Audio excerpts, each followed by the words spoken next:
मेरा नाम मोनिका है। मेरे पापा सरकारी स्कूल में चपरासी की नौकरी किया करते थे।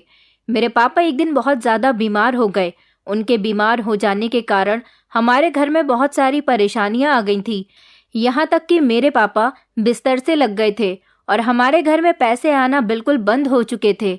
हम लोग बहुत बड़ी परेशानी से गुजर रहे थे।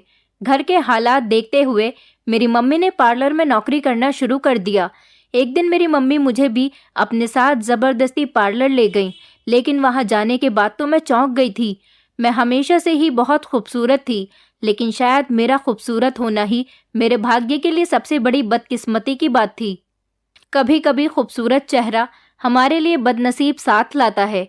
मेरी खूबसूरती भी मेरी ज़िंदगी पर एक दाग की तरह बन गई थी, क्योंकि इस खूबसूरती ने मुझे ऐसी मुसीबत में डाल दिया था जिसके बारे में कभी मैं सोच भी नहीं सकती थी। मैं अपने माता पिता की इकलौती बेटी थी। शायद यही वजह थी कि मेरे पापा की सारी मोहब्बत और सारा ध्यान सिर्फ हमेशा मुझ पर ही रहता था, और वो मुझे लेकर बहुत ही ज़्यादा परेशान भी रहते थे। उनकी परेशानी के पीछे आखिर क्या वजह थी, इसका आइडिया मुझे कभी नहीं हो सका था। लेकिन ये परेशानी हमेशा नहीं रही थी। जब मैं 12 साल की हुई, उसके बाद मैंने नोटिस किया कि मेरे पापा मेरे लिए कुछ ज़्यादा ही परेशान रहने लगे हैं। मेरी मम्मी भी मुझसे बहुत प्यार करती थी, लेकिन पापा के मुकाबले थोड़ा कम ही किया करती थी। सबसे ज़्यादा प्यार मुझे मेरे पापा ही करते थे। कुछ दिनों बाद ही मेरे पापा की बहुत ज़्यादा तबीयत खराब हो गई, और फिर मैं उनकी परेशानी की वो हर वजह समझ गई थी। फिर एक दिन मेरे साथ कुछ ऐसा हुआ जिसने मेरे होश उड़ा दिए। जब मुझे मेरी मम्मी अपने साथ पार्लर लेकर गई, तो वहाँ जाते ही मेरे पैरों तले से ज़मीन निकल गई थी, क्योंकि जब मेरी मम्मी ने मेरे साथ वो किया जिसकी मुझे कभी उम्मीद भी नहीं थी। पापा जी जब नौकरी से वापस आए तो बहुत ज़्यादा परेशान नज़र आ रहे थे। मेरे पास बैठकर धीरे धीरे मुझसे बातें करने लगे, जिन्हें सुनते सुनते मैं बड़ी हो गई थी। अब तो मुझे इन बातों का मतलब भी समझ नहीं आता था कि पिछले 7-8 महीने से मेरे पापा मुझसे एक ही बात कह रहे हैं। हालांकि वो मुझसे इस बात को पहले भी कई बार कह चुके हैं, लेकिन वो कभी इतना ज़्यादा सीरियस नहीं हुए थे जितना अब इन 7-8 महीनों में रहने लगे थे। लेकिन पापा ने फिर से धीरे धीरे वही बात बतानी शुरू कर दी थी, और साथ ही साथ मुझे अपने गले से भी लगा लिया था। मैं धीरे धीरे नींद में खो गई थी, लेकिन मेरे कानों में अभी भी पापा की हल्की हल्की आवाज़ गूंज रही थी।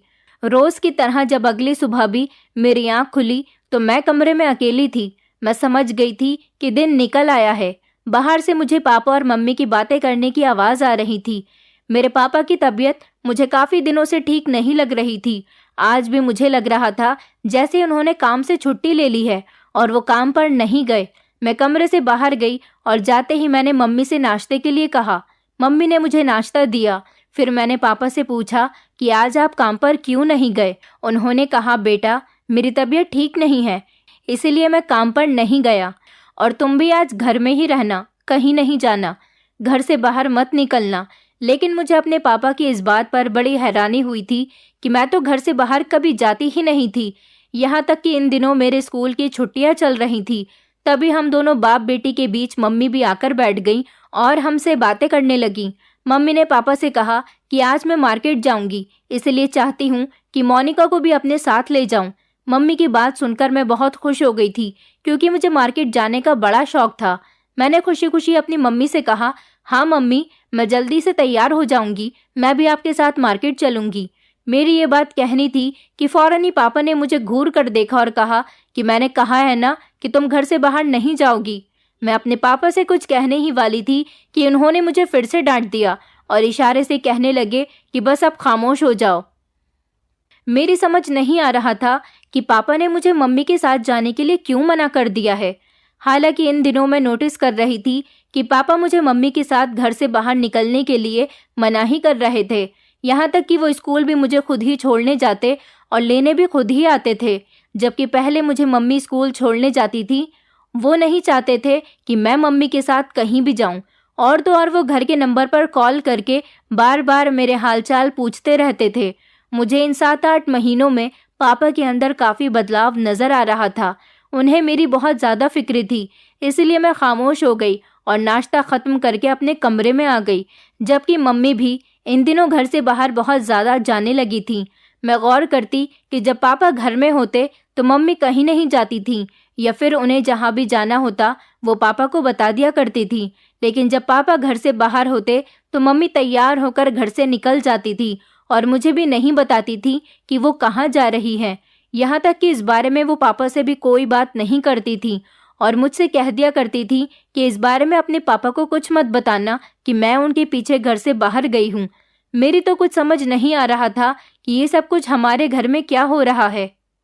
इन दिनों मेरे पापा की तबीयत ठीक नहीं चल रही थी और वो ज़्यादातर छुट्टियां ही कर रहे थे। मैं खामोशी से अपने बिस्तर पर लेट गई और यही सारी बातें सोच रही थी। मेरा मार्केट जाने का बहुत मन कर रहा था क्योंकि मुझे मार्केट गए हुए काफ़ी टाइम हो गया था। मैं सोच रही थी कि अगर किसी टाइम भी पापा किसी भी काम के लिए घर से बाहर गए तो मैं मम्मी से कहूँगी कि चलो हम दोनों मार्केट चलते हैं। इस तरह मम्मी का भी काम हो जाएगा और मेरा भी, और फिर पापा को कुछ पता भी नहीं चलेगा। कुछ ही देर में पापा की आवाज़ें घर में गूंजने लगी। वो मम्मी से सख्ती से बात कर रहे थे। पता नहीं दोनों के बीच क्या मैटर था, लेकिन मम्मी पापा से कह रही थी कि तुम तो मुझे बुरा समझते हो। तुम्हें लगता है कि मैं तुम्हारी और तुम्हारी बेटी की दुश्मन हूँ। कोई माँ भला अपनी बेटी की दुश्मन कैसे हो सकती है? तुम्हारे दिल में मेरे लिए जो भी है वो सिर्फ एक गलत फहमी है। मैं भी मोनिका से इतना ही प्यार करती हूँ जितना कि तुम करते हो, लेकिन पता नहीं तुम अपनी बेटी के दिमाग में मेरे बारे में क्या क्या डाल रहे हो। मैं अच्छी तरह से जानती हूँ कि तुम रात को उसको कुछ पट्टियाँ पढ़ाते हो। मम्मी की बात सुनकर मैं सोच में पड़ गई थी कि मम्मी ठीक ही तो कह रही थी। ये बात सच है कि पापा को यही लगता था कि मम्मी मेरी दुश्मन है, लेकिन ऐसा क्यों? वो तो मेरी माँ थी, उन्होंने मुझे जन्म दिया था। भला कोई भी माँ अपनी बेटी की दुश्मन कैसे हो सकती है? मगर इन 7-8 महीनों से मैं देख रही थी कि पापा मम्मी के खिलाफ जहर ही उगल रहे थे।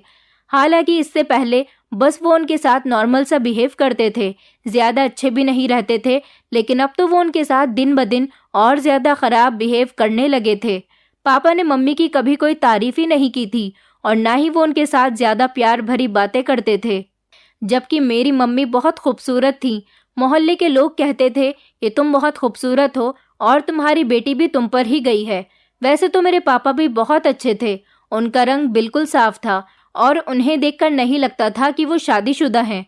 कुछ लोग तो मुझे मेरे पापा की तरह बताते थे तो कुछ लोग मम्मी पर बताते थे। मैं जैसी भी थी पर थी तो अपने माता पिता की औलाद ही। अब औलाद जैसी भी हो जाती तो वो अपनी माता या पिता पर ही होती है। मम्मी के ज़्यादा शोर मचाने पर पापा की तरफ से बिल्कुल खामोशी छाई हुई थी। मम्मी की बात पर पापा ने कोई भी जवाब नहीं दिया था। मम्मी काफ़ी देर तक किसी तरह से गुस्से में पापा को बातें सुनाती रही थी, जबकि पापा भी गुस्से में थे। अभी अचानक मुझे घर का दरवाज़ा बंद होने की आवाज़ आई, जिससे साफ लग रहा था कि पापा घर से जा चुके हैं। पापा के जाते ही मैं फ़ौरन कमरे से निकल गई और मम्मी के पास पहुंच गई। मैंने देखा कि अपने पति से झगड़ा करने के बाद मेरी मम्मी की आंखों में कोई भी आंसू नहीं थे, बल्कि वो तो अपने पति के घर से जाने के बाद शीशे में देखकर लिपस्टिक लगा रही थी। मुझे अचानक ये सब कुछ बड़ा ही अजीब लगा था। जैसे ही मम्मी को महसूस हुआ कि मैं पीछे खड़ी हुई उनको देख रही हूँ, उन्होंने पलटकर देखा और अपनी आंखों में फ़ौरन ही आंसू ले आईं। ये आंसू मुझे असली नहीं लग रहे थे और मेरे सामने ऐसी शक्ल बना ली जैसे कि उन्हें अपने पति से लड़ाई झगड़ा करके बहुत ज़्यादा अफसोस हुआ है। मम्मी मुझे देखते हुए कमरे से बाहर निकल गई थी। मेरी तो कुछ भी समझ नहीं आ रहा था। मैं फ़ौरन अपने कमरे में आ गई। इसी तरह से मुझे अपने कमरे में पढ़ाई करते हुए रात हो गई थी और फिर रात तक मेरे पापा घर नहीं आए थे। रात का लगभग आधी रात का टाइम था जब पापा घर आए।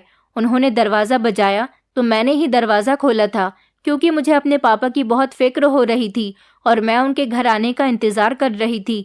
पापा घर आए तो वो मुझे कमरे में लेकर चले गए और मुझे देखते ही पापा ने फिर वही बात दोहराई।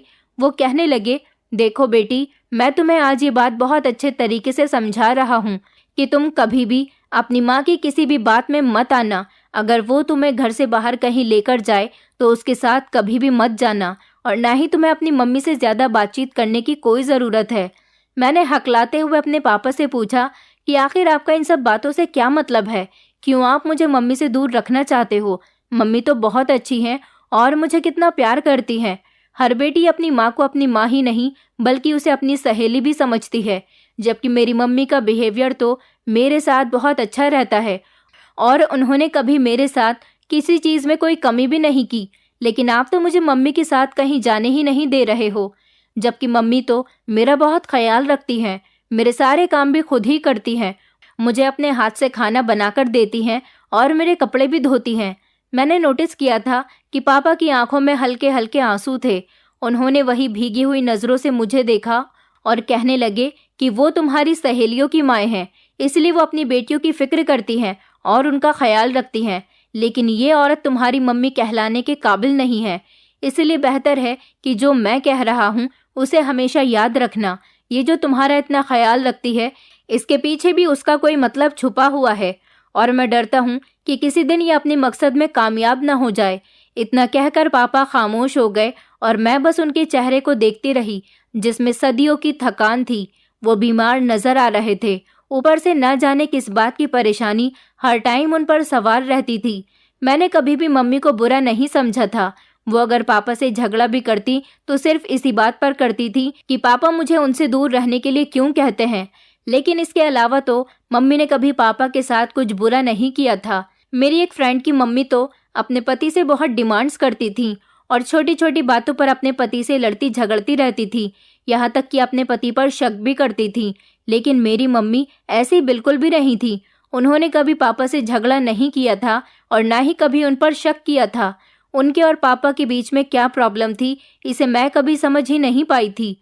लगातार कहीं ना कहीं मेरे दिल में ये बात ज़रूर आई थी कि अगर मम्मी बुरी होती तो वो मेरा इतना अच्छे से ख्याल क्यों रखती। मुझे बैठे हुए देखकर पापा कहने लगे कि बेटी, तुम्हें सुबह स्कूल नहीं जाना है क्या? तुम्हारे स्कूल की छुट्टियां खत्म हो गई हैं। कल तुम्हें स्कूल जाना है और सुबह जल्दी भी उठना है, इसलिए तुम सो जाओ ताकि तुम्हारी सुबह जल्दी आँख खुल सके। मैं चाहता हूँ कि तुम पढ़ लिख कर कामयाब बनो, क्योंकि मैं पढ़ा लिखा नहीं हूँ, इसलिए मैंने अपनी आधी से ज़्यादा ज़िंदगी चपरासी की नौकरी करते हुए गुजार दी। लेकिन तुम कभी भी बिना पढ़े लिखे लाचार न रहना, अपनी पढ़ाई लिखाई का फ़ायदा उठाना और अपना खूब नाम रोशन करना। मैंने फ़ौरन ही अपने पापा से कहा कि जैसा आप चाहते हो मैं वैसा ही करूँगी। पापा मेरे कमरे से चले गए थे और मैं फिर लाइट बंद करके सो गई थी। मैं 12 साल की होने वाली थी और सरकारी स्कूल से पढ़ाई कर रही थी। क्योंकि मेरे पापा एक मामूली से चपरासी थे, उनकी आमदनी बहुत कम थी, लेकिन फिर भी वो मुझे किसी भी तरह पढ़ा रहे थे। प्राइवेट स्कूल को अफोर्ड नहीं कर सकते थे, इसलिए सरकारी स्कूल में मेरी पढ़ाई चल रही थी। लेकिन मेरी मम्मी नहीं चाहती थी कि मैं पढ़ूं। उनका कहना था कि लड़कियों के लिए पढ़ाई लिखाई ज़रूरी नहीं होती, बाद में तो उन्हें चूल्हा चौका ही करना होता है। अगर बेटा होता तो उसे मैं भी पढ़ाई में खूब सपोर्ट करती, जबकि तुम्हारे पिता तो तुम्हें पढ़ा लिखाकर सिर्फ तुम्हारा टाइम खराब कर रहे हैं। एक ना एक दिन तुम्हें वैसे भी विदा होकर अपनी ससुराल चले जाना है और वहाँ पर पढ़ाई कोई काम नहीं आएगी। वहाँ पर तो तुम्हें घर गृहस्थी ही संभालनी है। ये तो मेरे पापा की जिद थी कि वो हर हाल में मुझे शिक्षा दिलवाना चाहते थे, इसलिए पापा ने खुद मेरा एडमिशन सरकारी स्कूल में करवाया था और वहीं पर मेरी काफ़ी सारी फ्रेंड्स भी बन गई थी। मैं बहुत खुशी खुशी स्कूल जाती थी, क्योंकि अपनी फ्रेंड से मिलकर अपने घर की परेशानियों को भूल जाने से मुझे कुछ सुकून मिलता था। अगले दिन मैं सुबह सुबह उठकर तैयार होते ही अपने पापा के साथ स्कूल चली गई। हमारा पहला पीरियड कंप्लीट हो गया तो टीचर जा चुकी थी। तब मुझे अपनी फ्रेंड से बातें करने का मौका मिल गया। मेरी कुछ फ्रेंड्स अपने घरों की बातें बताने लगी कि उनके मम्मी पापा ने उन्हें कपड़े दिलाए थे, तो किसी ने दशहरे पर मेले में ले जाने की बात कही थी। लेकिन मैं इस बात पर बिल्कुल खामोश बैठी हुई थी, क्योंकि मेरे पापा को तो इतनी फुर्सत नहीं होती थी कि वो मुझे कहीं लेकर जाएं, और अगर मेरी मम्मी मुझे कहीं लेकर जाने की कोशिश करती थी तो पापा उनको भी मना कर दिया करते थे। पापा तो मुझे मम्मी के साथ हर जगह जाने से ऐसे मना करते थे जैसे वो मुझे कहीं छोड़ आएंगी या फिर मैं खुद उनके साथ कहीं जाकर गुम हो जाऊंगी। मेरी फ्रेंड ऋतु मुझसे पूछने लगी कि तुम दशहरे की छुट्टियों में अपनी फैमिली के साथ कहाँ घूमने जाओगी? तो मैंने मुस्कुराकर झूठ का सहारा लिया और कहा कि मेरे पापा की तबीयत ठीक नहीं है, इसलिए अब की बार दशहरे की छुट्टियों पर हम लोग कहीं नहीं जा रहे। ये सुनकर मेरी फ्रेंड्स हैरान हो गईं और कहने लगी कि हर बार तुम्हारे मम्मी या पापा की तबीयत ही खराब हो जाती है, तुम तो कहीं जाती ही नहीं हो। ऐसा पहली बार नहीं हुआ था कि मैंने अपनी फ्रेंड से झूठ बोला था। अब तो वो मेरी इस आदत से अच्छी तरह से वाकिफ हो चुकी थी। वो सभी हंसकर मेरा मजाक उड़ाने लगी थी। उन लोगों को हंसते हुए देखकर तो मेरा दिल धड़कने लगा था। और मुझे बहुत ही शर्मिंदगी महसूस हो रही थी। जब मेरे मम्मी या पापा में से कोई भी मुझे कहीं लेकर नहीं जाता था तो फिर मैं इन लोगों से क्या कहती।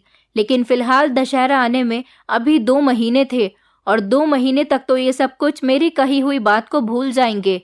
फिलहाल दिन इसी तरह से गुजर गया था और मेरे स्कूल की छुट्टी हो गई थी। मैं अपने स्कूल के बाहर खड़े होकर अपने पापा के आने का इंतजार कर रही थी, क्योंकि वही तो मुझे लेने आते थे। लेकिन आज तो मुझे अपने पापा का इंतजार करते हुए 1 घंटे से भी ज्यादा हो गया था। स्कूल की सारी लड़कियां अपने अपने घरों को जा चुकी थीं और मैं बाहर गेट पर ही खड़ी हुई अपने पापा के आने का इंतजार कर रही थी। मगर आज अभी तक मेरे पापा स्कूल नहीं आए थे। मैं तो बहुत परेशान हो गई थी कि ना जाने आज पापा को क्या हो गया कि वो आए ही नहीं हैं। मुझे लगा कहीं वो मुझे भूल तो नहीं गए, लेकिन ऐसा कैसे हो सकता था? वो तो हर रोज ही मुझे लेने आते थे। फिर मैंने भी समझदारी दिखाई। मेरे पास पैसे थे। मैं रिक्शा करके अपने घर को चली गई। लेकिन जैसे ही मैं घर पहुंची तो मेरे ऊपर जैसे परेशानी का पहाड़ ही टूट पड़ा था। पड़ोसन दरवाजे पर खड़ी हुई थी। मुझे देखकर वो कहने लगी, मोनिका, तुम्हारे पापा की बहुत ज्यादा तबीयत खराब हो गई है। तुम्हारी मम्मी भी तुम्हारे पापा के साथ अस्पताल गई हुई हैं। अभी अभी अस्पताल से मेरे पास फोन आया था। सुना है कि तुम्हारे पापा की तबीयत ठीक नहीं है। तुम कपड़े बदलकर तैयार हो जाओ, मैं तुम्हें अस्पताल लेकर चलती हूँ। पड़ोसन की बात सुनकर मैं बहुत ही ज्यादा परेशान हो गई थी, क्योंकि अस्पताल हमारे गांव में नहीं था बल्कि बराबर वाले गांव में था और उसमें भी कोई ज्यादा फैसिलिटीज मौजूद नहीं थी।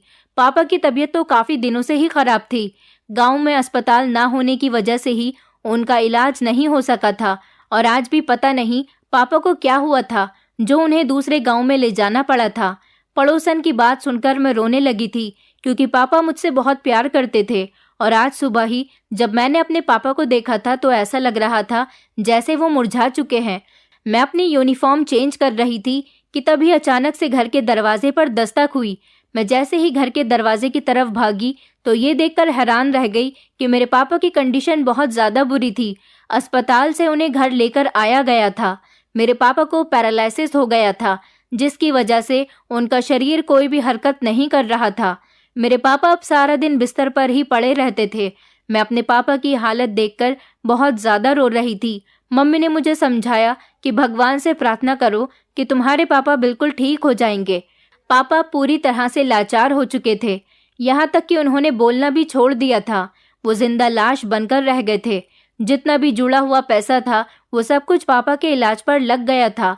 अब तो उन्होंने नौकरी करना भी छोड़ दिया था। घर में धीरे धीरे परेशानियां बढ़ती चली जा रही थीं। पापा चाहते थे कि मैं मम्मी के साथ ज्यादा बातचीत ना किया करूं, लेकिन अब पापा की कंडीशन ऐसी हो गई थी कि मम्मी के अलावा मेरा कोई सहारा भी तो नहीं था। रोज मुझे अपने पापा की फिक्र लगी रहती थी और मैं भगवान से रो रो कर प्रार्थना करती थी कि भगवान मेरे पापा को बिल्कुल ठीक कर दे, वो पहले जितने फिट हो जाएं। मोहल्ले के लोग भी हमारी वजह से बहुत परेशान थे, क्योंकि मैं सिर्फ 12 साल की थी और अब मेरी मम्मी ही मेरा सहारा थी। हम दोनों माँ बेटी बहुत परेशान रहने लगे थे। हर कोई मेरी मम्मी को समझाने की कोशिश कर रहा था कि जब पति बीमार है तो तुम्हें ही नौकरी करने के लिए निकलना होगा, और फिर परेशानी भरे हालात में मम्मी ने नौकरी करना शुरू कर दिया था। मेरी मम्मी ब्यूटिशियन का काम जानती थी, इसलिए उन्होंने पार्लर में नौकरी करने का फैसला किया था और वो हर रोज पार्लर में नौकरी करने जाने लगी थी। मैं अब घर में बिल्कुल अकेली रहती थी। मैंने स्कूल जाना भी छोड़ दिया था। घर में कहने को तो मेरे साथ पापा होते थे, लेकिन उनका होना ना होना एक ही बात थी। वो ना तो मुझसे बात करते थे और ना ही वो चल फिर सकते थे। ऐसा लगता था जैसे मेरे पापा घर में मौजूद ही नहीं है। सिर्फ उनका एक एहसास है जो मुझे बता रहा है कि मेरे पापा मेरे करीब हैं।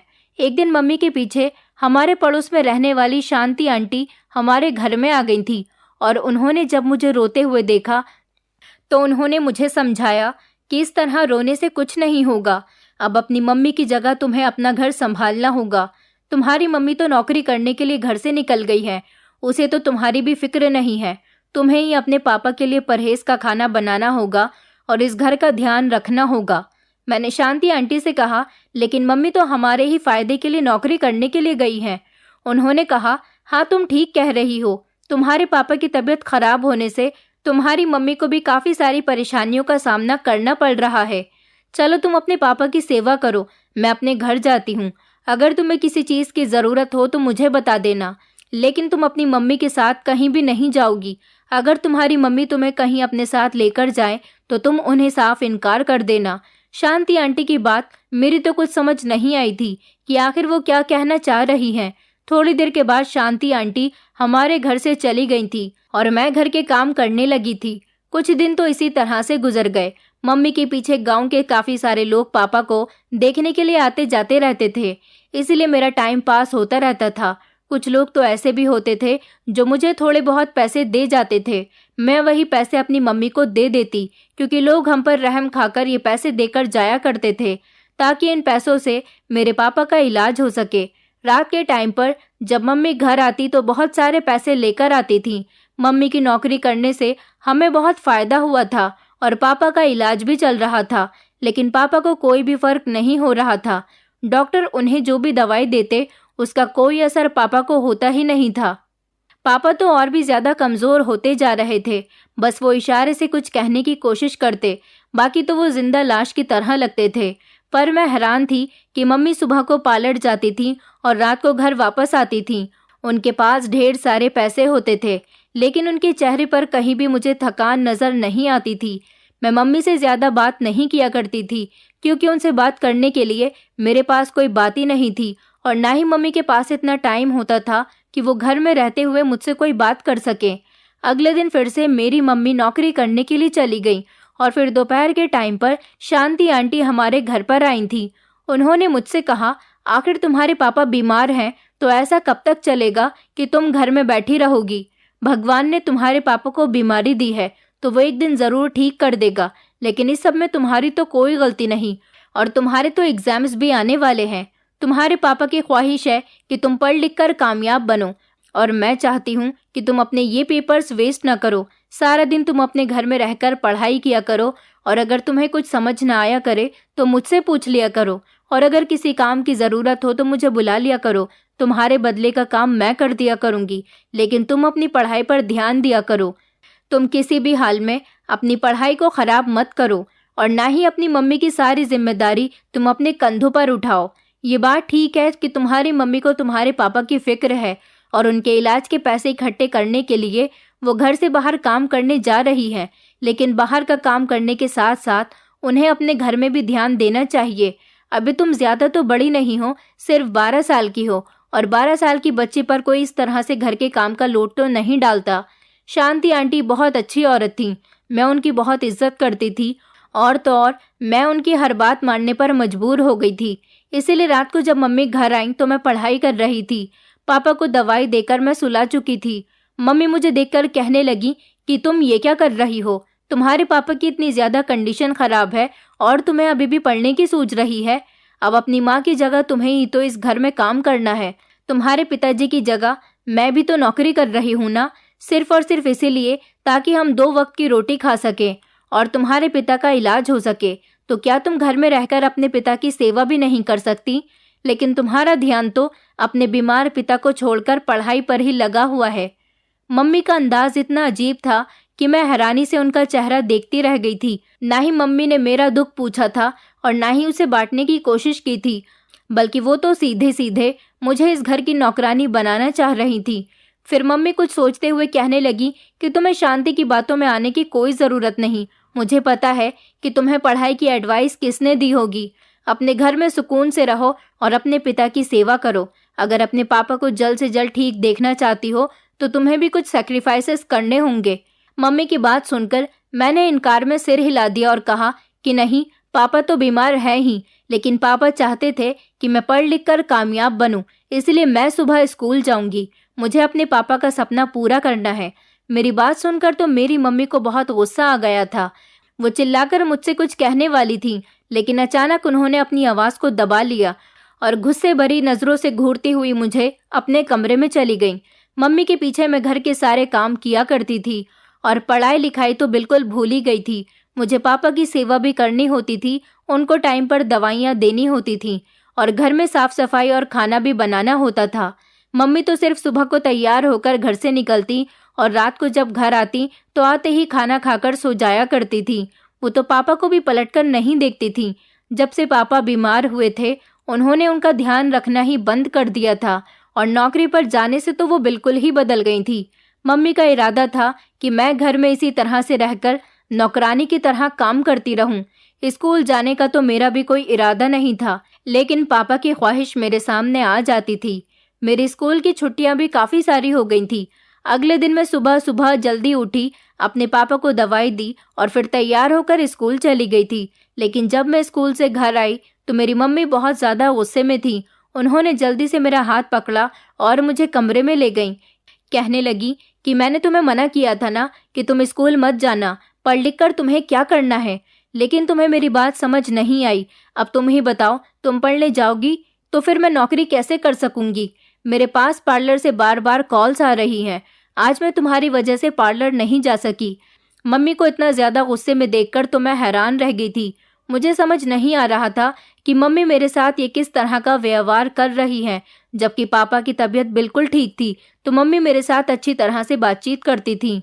मम्मी ने तो गुस्से में मेरा हाथ भी झटक दिया था और मैं आंखें फाड़ फाड़ कर मम्मी को देख रही थी कि आखिर उनको क्या हो गया है। जब मम्मी ने देखा कि मैं बड़ी गौर से उन्हें देख रही हूँ तो मम्मी के होश उड़ गए थे। ऐसा लगा जैसे अचानक उन्हें कुछ याद आ गया और वो फौरन ही वहां से चली गई। मैं बहुत ज़्यादा परेशान थी। मैंने जल्दी जल्दी घर के काम किए, खाना बनाया और खाना बनाकर सबसे पहले खुद खाया क्योंकि मुझे बहुत तेज़ भूख लग रही थी। मैंने सुबह से कुछ नहीं खाया था। मम्मी को भी मेरी फिक्र नहीं थी कि अगर आज वो पार्लर नहीं गई थी तो वो मेरे लिए खाना भी तो बनाकर रख सकती थी। पर वो तो मुझसे बात करने के बाद दोबारा से पार्लर जा चुकी थी। वो पैसे तो काफ़ी सारे कमाकर ला रही थी, लेकिन अभी तक पापा को अच्छे अस्पताल लेकर नहीं गई थी। एक डॉक्टर था जो घर पर आकर मेरे पापा का इलाज कर जाता था। बस मेरी मम्मी उसी को पैसे दिया करती थी। ये कोई बड़ा डॉक्टर नहीं था, ये तो छोटा मोटा झोलाझाप डॉक्टर था। शाम के टाइम पर मैं शांति आंटी के घर चली गई और अपने पापा का ध्यान रखने के लिए मैंने शांति आंटी के छोटे बेटे को हमारे घर पर भेज दिया था। मैंने घर जाकर शांति आंटी को सब कुछ बता दिया था। शांति आंटी ने कहा कि तुम्हें परेशान नहीं होना है। मैं जानती हूँ कि तुम्हारी मम्मी बहुत लापरवाह हो गई हैं, उसे तुम्हारी बिल्कुल भी परवाह नहीं है, लेकिन तुम्हें अपने पापा का सपना पूरा करना है। तुम जानती हो मेरे घर के हालात अच्छे नहीं हैं।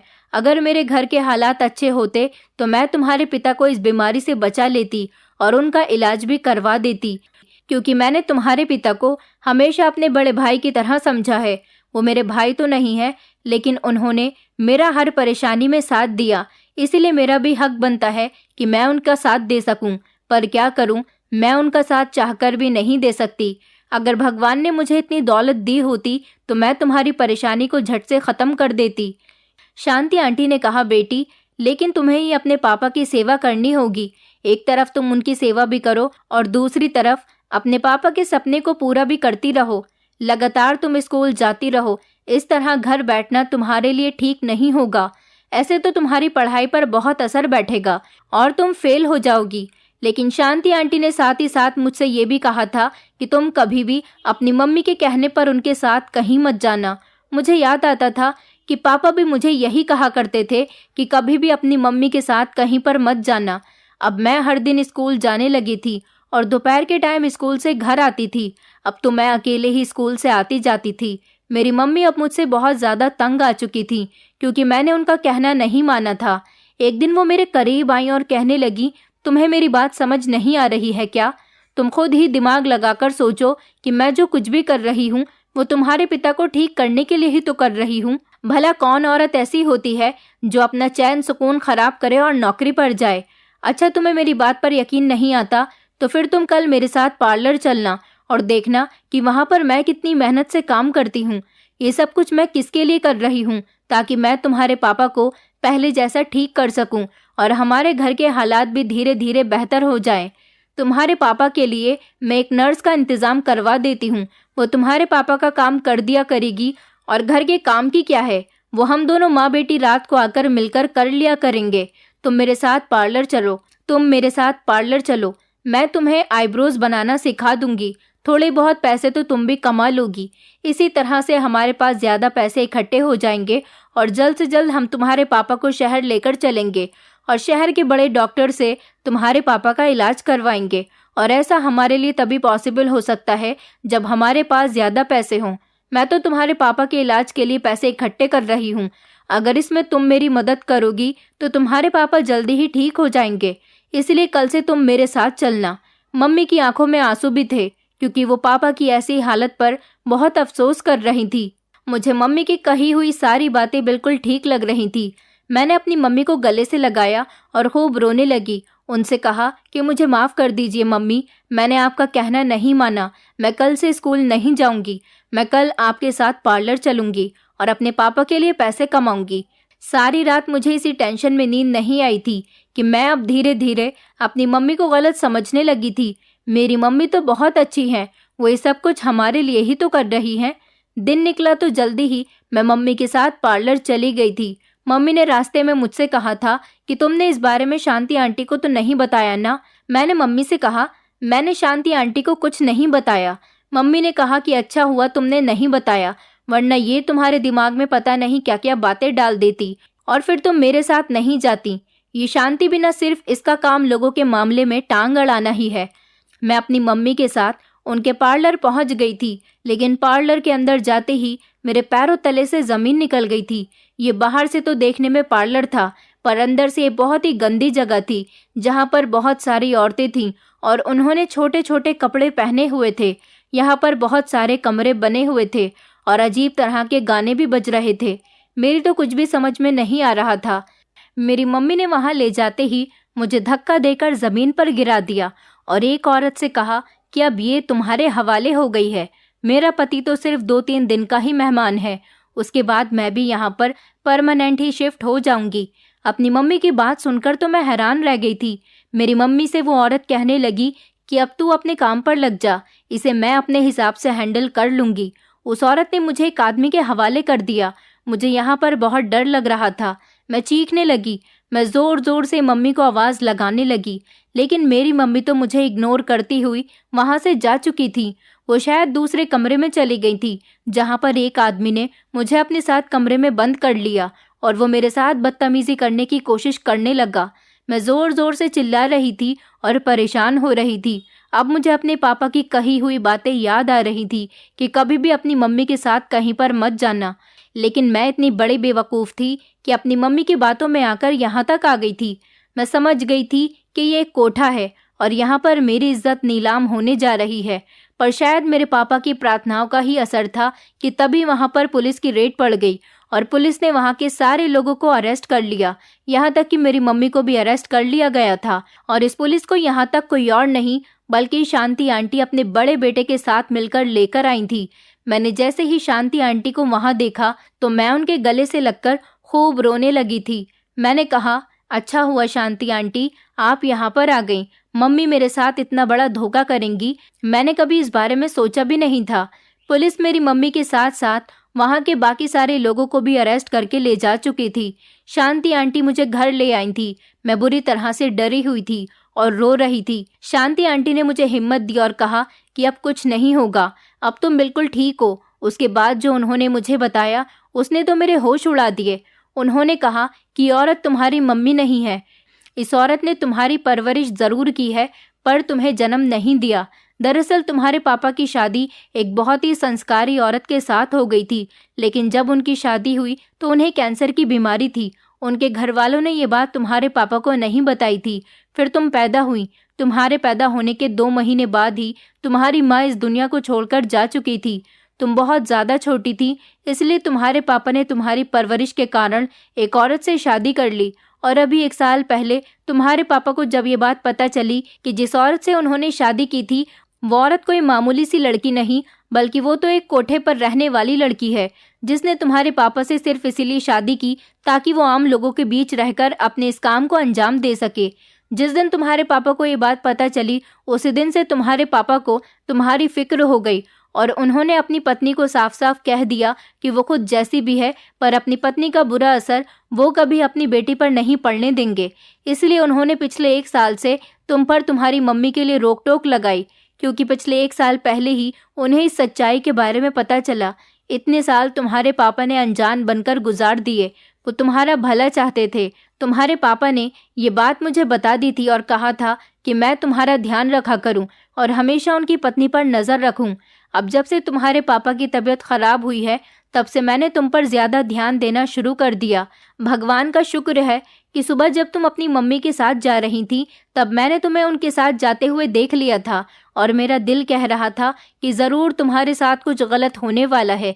इसलिए मैं अपने बड़े बेटे को साथ लेकर तुम लोगों का पीछा करने लगी। जब वहां जाकर मैंने देखा कि ये कोई पार्लर नहीं बल्कि कोठा है, तो फिर मैंने सोचा कि अब तुम्हारी ज़िंदगी में बहुत बड़ी मुसीबत आने वाली है। इसलिए मैंने फ़ौरन पुलिस को कॉल की, पर मौके पर पुलिस ने आकर तुम्हें बचा लिया। अब तुम बिल्कुल ठीक हो और तुम्हारी ज़िंदगी से बहुत बड़ी परेशानी निकल गई। बस अब तुम्हें अपने पापा की परेशानी को दूर करना है। शांति आंटी की बात सुनकर मैंने भगवान का शुक्रिया अदा किया था, क्योंकि शांति आंटी के साथ साथ मुझे भगवान ने बचा लिया था। मेरी मम्मी मेरे पापा का कोई इलाज नहीं करवा रही थी। वो तो झोला छाप डॉक्टर था जो मेरे पापा को सिर्फ नॉर्मल से ही दवाई दे जाता था। एक रात मेरे पापा जब सोए तो सुबह उनकी आंख ही नहीं खुली। मेरे पापा मुझे इस दुनिया से छोड़कर जा चुके थे। ये मेरे लिए बहुत बड़ा सदमा साबित हुआ था। आखिरकार वो इतने बीमार भी तो हो गए थे। मैं अपने पापा की मौत पर बहुत ज़्यादा रोई थी और अब मेरा सिर्फ एक ही मकसद था कि मुझे अपने पापा का सपना पूरा करना है।